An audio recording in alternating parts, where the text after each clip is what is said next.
Airtel യൂസേഴ്സിന്റെ ഡാറ്റയൊക്കെ ചോർന്നു ഇതൊക്കെ dark വെബിൽ $50,000 വിൽക്കാൻ വെച്ചിരിക്കുന്നു എന്നുള്ളൊരു വാർത്ത വരുന്നുണ്ട്. പിന്നെ iPhone 16 ഒരു വലിയ മാറ്റം വരുന്നു, അതും കൺഫ്യൂസിംഗ് ആയ ഒരു മാറ്റം വരുന്നു. പിന്നെ പോയി ഇപ്പൊ റോബോട്ടൊക്കെ ആത്മഹത്യ ചെയ്യാൻ വരാൻ തുടങ്ങി എന്നുള്ള വാർത്തകളും വരുന്നു. യെസ്, ഇന്നൊരു ടെക് ന്യൂസ് ആണ്. കുറച്ചധികം ഇൻട്രസ്റ്റിംഗ് ആയ ടെക് ന്യൂസുകളുണ്ട്. എന്തൊക്കെയാണെന്ന് നോക്കുക. പിന്നെ കുറേ അധികം ഫോണുകൾ പുതിയതായിട്ട് ലോഞ്ച് ചെയ്യാൻ പോകുന്നുണ്ട്. എല്ലാം കൂടി ചേർത്തൊരു ചെറിയ ടെക് ന്യൂസ്, പെട്ടെന്ന് തന്നെ കാര്യങ്ങൾ പറയാം. iPhone 16 വരാൻ പോകുന്ന ഒരു പ്രധാനപ്പെട്ട അപ്ഗ്രേഡ് നമുക്ക് മുമ്പേ ലീക്കിലൂടെ അറിയാമായിരുന്നെങ്കിലും ഇപ്പോൾ ഏറെക്കുറെ കൺഫേം ആയിരിക്കുന്ന ഒരു വലിയ മാറ്റം എന്ന് പറയുന്നത് iPhone 16 സീരീസ് വരുമ്പോൾ എല്ലാത്തിലും A18 എന്ന് പറയുന്ന പുതിയ ഫ്ലാഗ്ഷിപ്പ് പ്രോസസർ ആയിരിക്കും എന്നുള്ളതാണ് ഒരു മാറ്റം. രണ്ടാമതൊരു വലിയ ചേഞ്ച് എന്ന് പറയുന്നത് മറ്റ് സെൻസറുകളൊന്നും വേണ്ട, സോണി സെൻസർ അടക്കം ഒന്നും വേണ്ട. സാംസങ്ങിന്റെ സെൻസർ വെച്ചുകൊണ്ടാണ് ആപ്പിൾ പുതിയ ടെസ്റ്റുകൾ നടത്തിക്കൊണ്ടിരിക്കുന്നത്. അവരുടെ iPhone 16 സീരീസ് വരുമ്പോൾ ക്വാളിറ്റി ഗംഭീരമായിട്ട് ഇമ്പ്രൂവ് ആവും. സാംസങ് സെൻസർ ആയിരിക്കും അതിൽ ഉണ്ടാവുക എന്നാണ് പറയുന്നത്. സോ സാംസങ് സെൻസർ നിങ്ങൾക്ക് എത്രത്തോളം ഇഷ്ടമുണ്ട്? സോണി സെൻസറിനേക്കാൾ നിങ്ങൾക്ക് സാംസങ് സെൻസർ ആണോ ഇഷ്ടം? തീർച്ചയായിട്ടും ഒന്ന് കമന്റ് ചെയ്യണേ.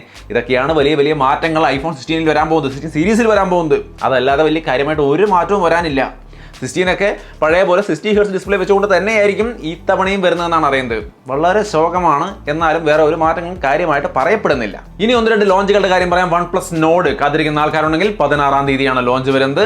അത്യാവശ്യം നല്ലൊരു ഫോൺ ആയിരിക്കും എന്ന് കേൾക്കുന്നു. 42-43 രൂപ റേഞ്ചിലായിരിക്കും പ്രൈസ്. പിന്നൊരു ലോഞ്ച് Moto G85 ആണ്. 20,000 താഴെ ഒരു ബെസ്റ്റ് മോട്ടോ ഫോൺ ആയിരിക്കും. 8-ാം തീയതിയാണ് ലോഞ്ച് വരുന്നത്. പിന്നൊരു ലോഞ്ച് ലാവയുടെ Blaze X ആണ്. 10,000 താഴേക്ക് ഒരു നല്ല ഫോൺ എടുക്കാൻ പറ്റിയ ആൾക്കാരുണ്ടെങ്കിൽ ഒരു ബെസ്റ്റ് 5G ഫോൺ ആയിരിക്കും എന്നാണ് അറിയുന്നത്. ജൂലൈ 10-ാം തീയതിയാണ് ഇതിന്റെ ലോഞ്ച് വെച്ചിരിക്കുന്നത്. സോ ലാവ ബ്ലേസ്, ലാവ ഫോണുകൾ ഇഷ്ടമുള്ളവരാണെങ്കിൽ 10-ാം തീയതി വരെ ഒന്ന് വെയിറ്റ് ചെയ്തോളൂ. 10,000 താഴെ ബെസ്റ്റ് 5G ഫോൺ. ഇനി മറ്റൊരു പ്രധാനപ്പെട്ട വാർത്തയാണ് എയർടെലിന്റെ യൂസേഴ്സിന്റെ ഒക്കെ ഡാറ്റകൾ ചോർന്നു. അതായത് അവരുടെ ഫോൺ നമ്പർ, ആധാർ വിവരങ്ങൾ, ഇങ്ങനെ വേണ്ട എല്ലാ കാര്യങ്ങളും ഡാർക്ക് വെബിൽ വിൽപ്പനയ്ക്ക് വെച്ചിരിക്കുകയാണ്. $50,000 മറ്റൊക്കെയാണ് വിൽപ്പനയ്ക്ക് വെച്ചിരിക്കുന്നത്. ആ ഒരു ഡോളറിന് ഈ ഡാറ്റ മുഴുവൻ കൊടുക്കുമെന്നാണ് പറയുന്നത്. ഇങ്ങനെ ഒരുപാട് പേര് വാർത്ത കൊടുക്കുന്നുണ്ട്. ബട്ട് എയർടെൽ കൃത്യമായ ഒരു അന്വേഷണം നടത്തി അവരുടെ എക്സ് ഹാൻഡിലിൽ പോസ്റ്റ് ചെയ്തിട്ടുണ്ട്. ഇങ്ങനെ ഒരു ഡാറ്റ ബ്രീച്ചും കാര്യങ്ങളൊന്നും ഇല്ല, ഇത് വെറുതെ ഫേക്ക് ആയിട്ടുള്ള ഒരു വാർത്തയാണ്, യാതൊരു അടിസ്ഥാനവുമില്ല. അവർ കൃത്യമായിട്ടുള്ള ഒരു പ്രൂഫോ കാര്യങ്ങളോ, ഈ ന്യൂസ് കൊണ്ടുവന്ന ആൾക്കാർക്ക് കൃത്യമായിട്ടൊരു പ്രൂഫോ കാര്യങ്ങളോ ഒന്നും കാണിക്കാൻ പറ്റിയിട്ടില്ല. വെറുതെ പറയുന്നതാണെന്നാണ് എയർടെൽ പറയുന്നത്. പിന്നെ എയർടെൽ ഇങ്ങനെ ഒരു പോസ്റ്റ് ഇട്ടപ്പോൾ ഞാനത് റീലായിട്ട് ഷെയർ ചെയ്തിട്ടുണ്ടായിരുന്നു. ഇങ്ങനെ പ്രശ്നങ്ങളൊന്നുമില്ല, എയർടെൽ ഇങ്ങനെ പോസ്റ്റ് ഇട്ടിട്ടുണ്ട് എക്സിൽ എന്നുള്ളൊരു കാര്യം ഞാൻ റീലായിട്ട് ചെയ്തിട്ടുണ്ടായിരുന്നു. അതിന് താഴെ ചില കമന്റുകൾ വന്നു. ഇങ്ങനെ ഉണ്ടെങ്കിൽ തന്നെ എയർടെൽ സമ്മതിക്കുമോ, അവർ സത്യം പറയുമോ എന്നുള്ളൊരു കാര്യം പലരും കമന്റ് ഇട്ട് ചോദിക്കുന്നുണ്ടായിരുന്നു. പക്ഷേ ഇങ്ങനൊരു കാര്യം ഉണ്ടോ എന്ന് നമുക്കും ഉറപ്പൊന്നുമില്ല. അത് ഈ ആൾക്കാർ ഓരോന്ന് പറയുന്നു, അവിടെ ഇവിടെയൊക്കെ പോസ്റ്റ് ആയിട്ട് വരുന്നു എന്നുള്ളത് തന്നെ നമുക്കും അറിയുള്ളൂ. അതും സത്യമാണോ എന്നുള്ള കാര്യം നമുക്ക് അറിയില്ലല്ലോ. സോ അപ്പോൾ ഇതിൽ ഏതാണ് സത്യം എന്ന് അറിയില്ല. എന്നാലും ഇപ്പോഴേക്ക് എയർടെൽ നിഷേധിച്ചിരിക്കുകയാണ്, ഇങ്ങനെ ഒരു സംഭവം ഉണ്ടായിട്ടില്ല എന്നാണ് പറയുന്നത്. ബാക്കിയുള്ള കാര്യങ്ങൾ വരട്ടെ അപ്ഡേറ്റ് അപ്പോൾ നോക്കാം. പിന്നെ എന്തൊക്കെയാണെങ്കിലും ഓൺലൈനാണ്, ഇന്റർനെറ്റാണ്, നമ്മുടെ ഡാറ്റയൊക്കെ, നമ്മുടെ എല്ലാ വിവരങ്ങളും സേഫ് ആയിട്ട് തന്നെ സൂക്ഷിക്കുക.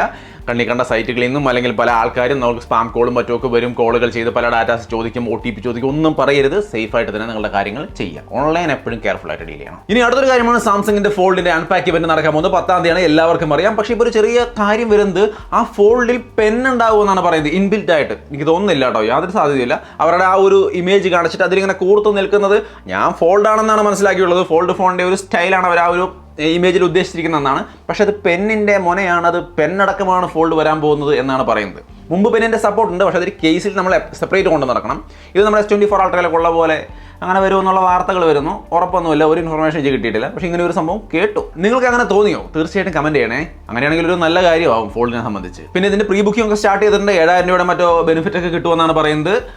2,000 രൂപ മറ്റോ കൊടുത്ത് നമുക്ക് പ്രീ ബുക്ക് ചെയ്യാം. അത് റീഫണ്ടബിൾ ആണ്. നിങ്ങൾക്ക് ഫോൺ ഇഷ്ടപ്പെട്ടില്ലെങ്കിൽ കാശ് റീഫണ്ട് ചെയ്ത് വാങ്ങിക്കാം. വേണമെങ്കിൽ ചെക്ക് ചെയ്യാം, ലിങ്ക് താഴെ കൊടുത്തേക്കാം. ഇനി മറ്റൊരു ലോഞ്ച് വരാൻ പോകുന്നത് Realme 13 Pro ആണ്. ഈ ഫോണിൽ സോണി സെൻസർ ഒക്കെ വെച്ചുകൊണ്ട് ക്യാമറ ഫോക്കസ്ഡ് ആയ ഒരു ഫോണായിട്ടായിരിക്കും Realme 13 സീരീസ് തന്നെ ലോഞ്ച് ചെയ്യാൻ പോകുന്നത്. അതിൽ 13 Pro എന്തായാലും ക്യാമറ ഫോക്കസ്ഡ് ആണ്. ഇനി മറ്റൊരു ലോഞ്ചാണ് സാംസങ്ങിന്റെ M35. 17th ജൂലൈയിലാണ് ലോഞ്ച് ചെയ്യുന്നത്. സോ എം സീരീസ് ഒക്കെ ഇഷ്ടപ്പെടുന്ന ആൾക്കാരുണ്ടെങ്കിൽ വെയിറ്റ് ചെയ്യാം. 17-ാം തീയതിയാണ് സാംസങ്ങിന്റെ M35. Super AMOLED display 120 Hz വരുന്നുണ്ട്. 6000 mAh ബാറ്ററി ഉണ്ട്. 4 വർഷത്തെ ആൻഡ്രോയിഡ് അപ്ഡേറ്റ് ഉണ്ട്. അങ്ങനെയുള്ള കാര്യങ്ങളൊക്കെ അതിൽ പറയപ്പെടുന്നുണ്ട്. 17-ാം തീയതിയാണ് ലോഞ്ച്. പിന്നെ ജൂലൈ 15-ാം തീയതി IQ C9 Lite എന്ന ഫോൺ ഇറങ്ങുന്നുണ്ട്. അതിന്റെ ഡേറ്റിംഗ് കൺഫേം ആയിട്ടുണ്ട്. ഇതിന് 6300 Dimensity പ്രോസസർ ഉണ്ടായിരിക്കും. സോണി ക്യാമറ 10,000 താഴെ കിട്ടുമെന്നാണ് പറയുന്നത്. IP64 റേറ്റിംഗ് ഉണ്ടാവുമെന്ന് പറയുന്നു. സോ ഇതായിരിക്കും ബെസ്റ്റ് എന്നാണ്, 10,000 താഴെ ഇതായിരിക്കും ബെസ്റ്റ് എന്നാണ് IQ പറയുന്നത്. വരട്ടെ, നോക്കാം. ഇനി മറ്റൊരു ഇൻട്രസ്റ്റിംഗ് ആയ കാര്യം എന്ന് പറയുന്നത് റോബോട്ട് സൂയിസൈഡ് ചെയ്തു എന്നുള്ളതാണ്.